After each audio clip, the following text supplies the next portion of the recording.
네, 이른바 장자연 리스트와 관련해 사건의 공소시효가 끝나기 전에 이 강제추행 부분을 다시 수사하라는 검찰 과거사위원회의 권고가 나왔습니다.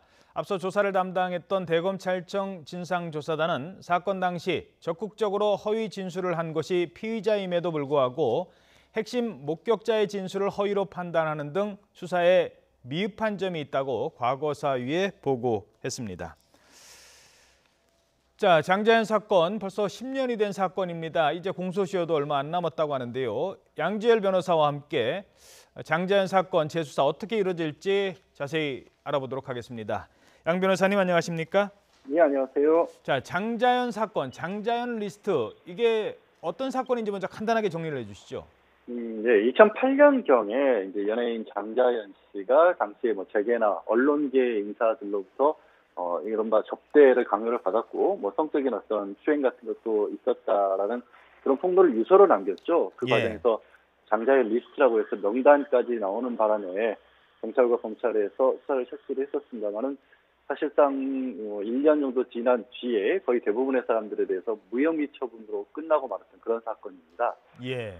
자, 그래서 그동안 여러 지금 논란이 있었던 사건인데 과거사위원회가 다시 수사하라 이렇게 권고를 했는데 어떤 이유로 어떤 부분을 다시 수사하라는 거죠?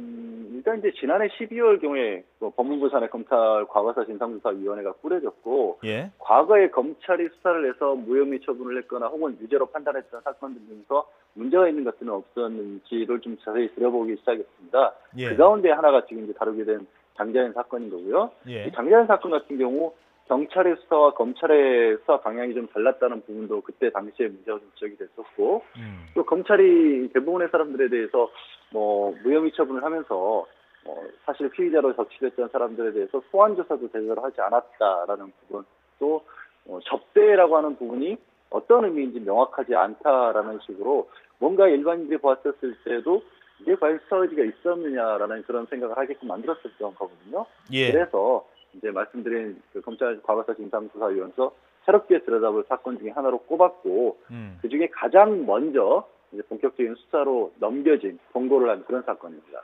예. 자, 공소시효 2달 남았는데 결론적으로 그 당시 이제 의심을 받았던 언론사 관계자들 있지 않습니까? 이분들 조사 다시 가능하게 되는 건지요? 어떻게 보십니까? 지금 8월 4일이 공소시효 만료일입니다. 그러니까 사건이 있었던 게 2008년 8월이었기 때문에 그런 관계가 되는 것이고요. 당시에 지금 가장 먼저 수사 대상이 된 사람의 사건이 그렇게 끝나는 것이고, 그 이후에도 사건들은 비슷한 양상으로 있었다라고 지금 장자연 리스트에 따르면 있는 거거든요.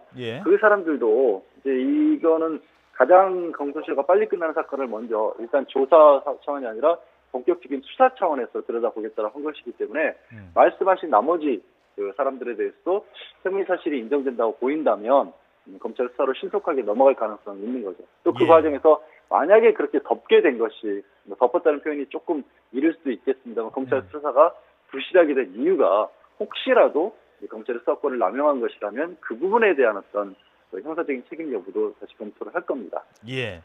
자, 수사해서 한번 아니다 싶어서 검찰이 불기소하면 그걸로 끝나던 일들이 이렇게 과거사위가 다시 수사해야 된다라고 권고한 거, 이런 게 처음인데 상당히 좀 의미가 있는 부분인 것 같아요. 어떻게 보십니까?